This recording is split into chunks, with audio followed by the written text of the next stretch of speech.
Hey everybody, Anthony from TactiPac here, and I've got the jacket and the hat on because it's cold here in Louisiana in December.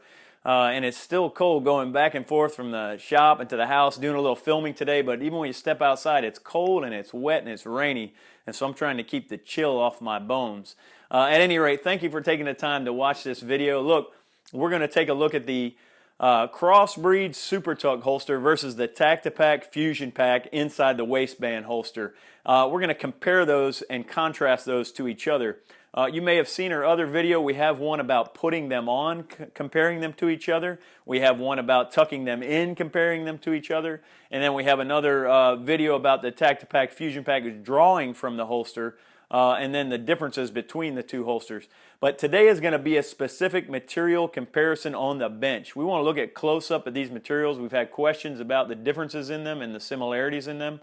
And so we're going to do a close-up on the bench of the Crossbreed Supertuck holster and the TactiPac FusionPac inside the waistband holster. So stay tuned for the bench. We'll get right there.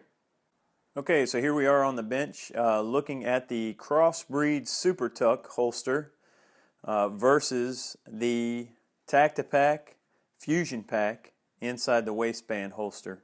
For today's demonstration, we're going to be using a Glock 26 in the Crossbreed holster, and then we're going to be using a Glock 43 in the TactiPac Fusion holster.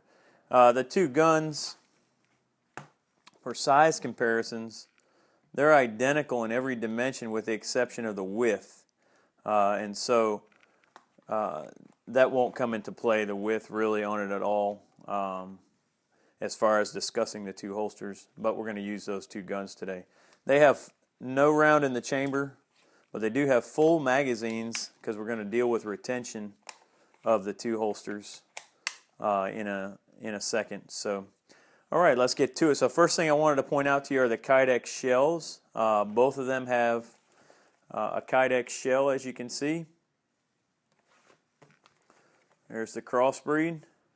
They use the identical thickness kydex, and basically in the kydex shells, as long as everything is done right, the two holsters would be identical with regard to the shell, as long as it's formed properly. And so you can see that right off the bat. So with kydex is an awesome product. It's a heat thermoformed plastic. So one thing you do want to keep in mind with these holsters is you don't want to put them in a hot car or any other hot environment. Especially like up on the dashboard of your car with the windows up where it gets hot, because these things will actually mold flat after time, a short time in the heat. They mold at about 250 degrees Fahrenheit, and your car can easily get to that on the dashboard. So you don't want to leave them in the direct sunlight, or they will mold. They will go out of mold, go out of shape. Next thing, let's look at the fasteners. You can see on the Crossbreed Supertuck, you can see you have your steel rivets, front and back. And then on the FusionPac, you can see that you have the composite rivets, front and back. A little more surface area, a little less surface area holding to the kydex. One of the big things is we started out with fasteners on the FusionPac, and one of the big differences between the two, the reason we changed to a composite fastener is for corrosion. So whether you use steel or aluminum or brass or anything else, as your body sweats and sweat contacts the back of these fasteners, the front of these fasteners, or just weather in general, humidity, you will get corrosion on metal fasteners. So that's one of the distinct differences with the FusionPac is these fasteners. They're both destructive fasteners, meaning you cannot take them apart unless you destroy the fasteners. So they are permanent. They're meant to be permanently hold the shell together. One of the features of talking about that as we look at the fastening system is these are fixed in line, and so you can pick a cant on the FusionPac. If you want a particular cant angle for the FusionPac, you can, at your order time in the special instructions on their website, you can specify whether you want 0 degrees, 11 degrees, 15 degrees positive, or if you want a negative cant. If you're going to carry cross draw or something like that, you can specify the cant. Otherwise, it'll come with a standard FBI cant just like you see here. You can't specify the cant on the Crossbreed. However, you can adjust these clips up and down minimally to help with the cant. The only problem with that is the backer then shifts its shape, so you don't keep the backer in the same place on your body. So it's kind of a trade-off with that, but you can adjust the cant on those clips by moving them individually up and down, and you can adjust the angle of the holster that way. You cannot adjust the cant on the FusionPac. We do that particularly when we manufacture because we believe most people will keep a fixed cant over the lifetime. That's how we train. We train from a fixed cant position, and so we want that gun in the same position all the time when we're using it. So at any rate, that's the kydex shell and the fasteners. Again, non-corrosive, corrosive, a little bit greater surface area, a little bit less surface area here, and the kydex is basically the identical shell. So let's go to the backer material. I'm going to take the gun out of this holster for a minute and out of this holster for a minute so that we can look at the back material a little more closely. On the Crossbreed, you have a choice of cowhide or horsehide. This is just the cowhide leather, as you can see. Both sides, it's just a black leather material. It's about 3/16 thick, and it's just a leather piece. There's nothing special about it. Some people say leather breathes, it doesn't sweat. I have to say leather sweats as you have it up against your body, and it doesn't do a good job of soaking in moisture or soaking up the moisture. And it is a little rough toward the skin. It is pliable, which is good, and it does have it does form a boundary, so a moisture boundary between the gun and your body, which is good on leather, but it's just not as comfortable as it could be. Let's talk about the FusionPac here. It has it's not leather at all. It's all synthetic, and what you actually have on the outside is 1,000 denier Cordura fabric, which is a very tough fabric that you see in backpacks and military packs and all your different big bags and things like that need to be durable. So that's a Cordura material. And then on the back side, you have a channeled, fluted channeled open cell foam and cotton fabric, a moisture wicking fabric. And then the inside of the holster also has a closed cell foam layer that I'm going to show you in a second here. Let me have one of these production model ones that the backer or the shell has been taken off, and I want to cut it open just straight up the middle so you can see the interior of this thing. Leather's just leather, but if you see the interior of this, it's got open cell foam cushioned in there, as you can see in that layer, and then it's got that blue closed cell foam, which is your padding and your rigidity, and then it actually has the Cordura, which is 1,000 denier, as you can see, is pretty thick. So these are all laminated together to form the comfortable backer, and you can see that that's a pretty substantial backer, but what it also does is it'll mold and bend to your body and shape to your body. It's a lot more flexible than leather. They're about the same thickness, all in all, as you look at them, especially once you take the foam here and you compress it towards your body, so you're not gaining or losing either way on thickness. We do believe the FusionPac is a more comfortable feel against the body, and definitely better at moisture wicking with these channels, and then the breathable open cell foam there on the back side. You still have your moisture barrier in the Cordura. It has a laminated backside to it where it will not let any moisture contact your firearm at all. So that's the backer on those two, respective on those two holsters there. So let's see, the next thing we want to cover is the attachment process. And so the Crossbreed uses the metal spring steel clips to attach it to your person, in other words, to attach to your belt. And the belt simply slides up in that clip like that, and that's how you attach it to your person, and that's how it attaches to your body. And then so the belt would ride, this would be inside your pant line, and the belt would ride through the clips, obviously, like that over the top of the holster, and that gun is inside the waistband of your pants and inside the belt itself. It has hardware on the back. These spiked wheel hardware that go into the back side of the leather, and they are adjustable up and down, as we said before. And so this is, again, a steel T-nut on the back is what you call that, and then a Phillips screw on the front side. And those are the steel spring clips that attach to your belt on the Crossbreed. On the FusionPac, it has its own internal belt. It has no metal hardware anywhere on it at all. We tried to design it to be as light and as flexible, as durable as possible. And this is 2-inch military specification webbing that you'd find in goggles and or packs or other retention gear via elastic strapping. And so it's actually an elastic webbing, and then it uses a 1.5 inch Velcro closure system to allow that belt to close around, and the Velcro is sewn right down into the elastic, and it has a double strap of elastic there. And so this would fasten around your waist. Again, if you want to see the video of how to put these on, both of them compared to each other, tucking them in, you can go down into the description and you'll see a link for the Crossbreed versus the FusionPac, putting them on and tucking them, and then drawing from the holster as well. So at any rate, the attachment system as a belt versus a clip system, and there's some advantages and disadvantages to those two. One of the things is dress, or mode of dress. As you know, you don't want to have to dress around your gun, but unfortunately many times you have to do that. So if you're not wearing a belt, you cannot use the Crossbreed Supertuck holster.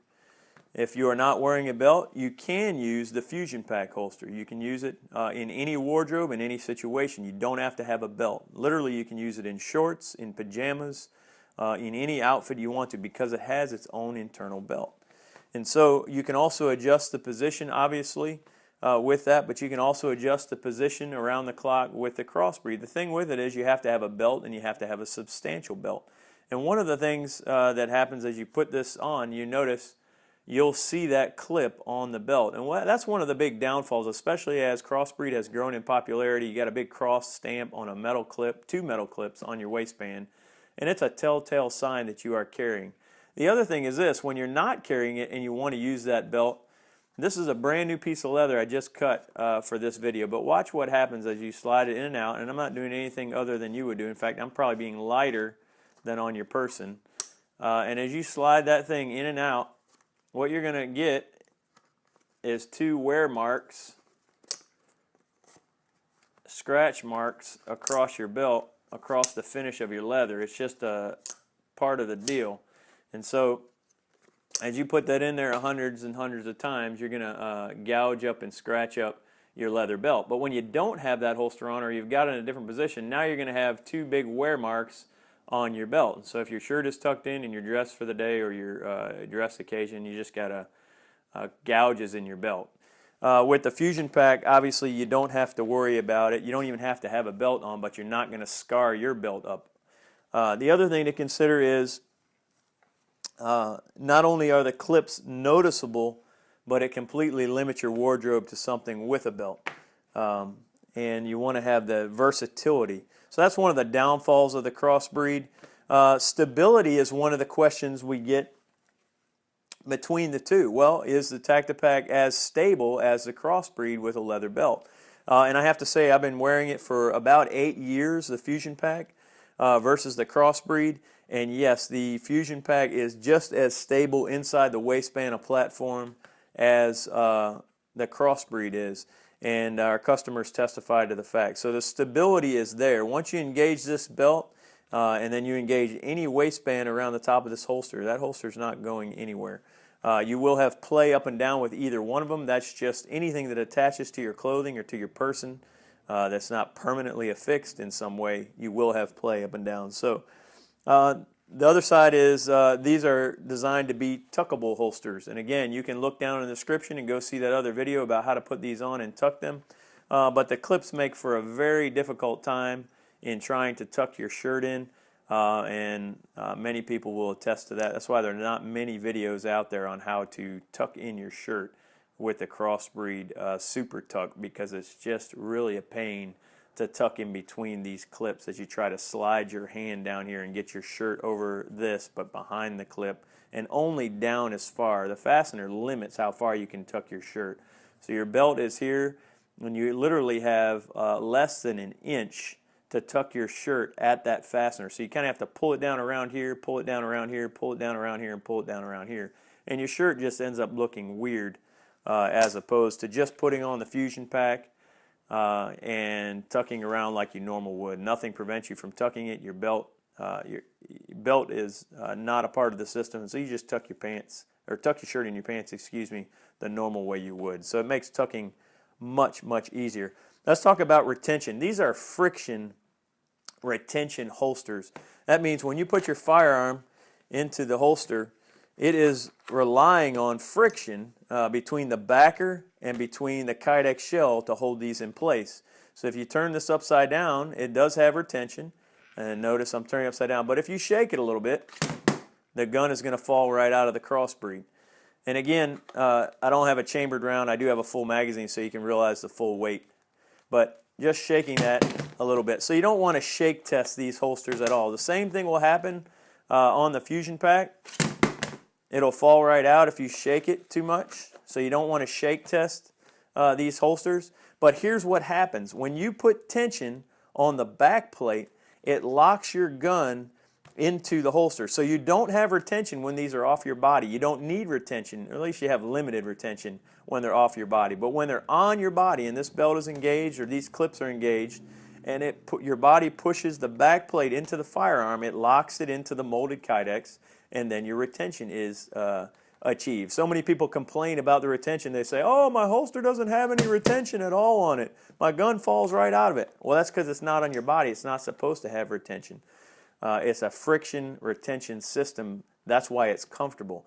If you had rigid kydex on both sides, yes, you could get the lock-in that you're used to, or the click-in that you're used to on those rigid gun holsters, but they're nowhere near as comfortable. So that's the big thing between these two type of holsters. They're both comfortable holsters. I think the FusionPac excels the Crossbreed in comfort, and it excels it in usability. So my overall opinion, obviously, we make the FusionPac. That's no secret, and that's why we're doing this video. We think we've gone above and beyond, taken a good concept, and we have improved upon the concept and changed the concept tremendously to make a more comfortable and a more usable and a lighter weight system that you can use in virtually any wardrobe. So that completes looking at both of these. We'll give you a close-up view of each of the holsters again with the gun inside of it.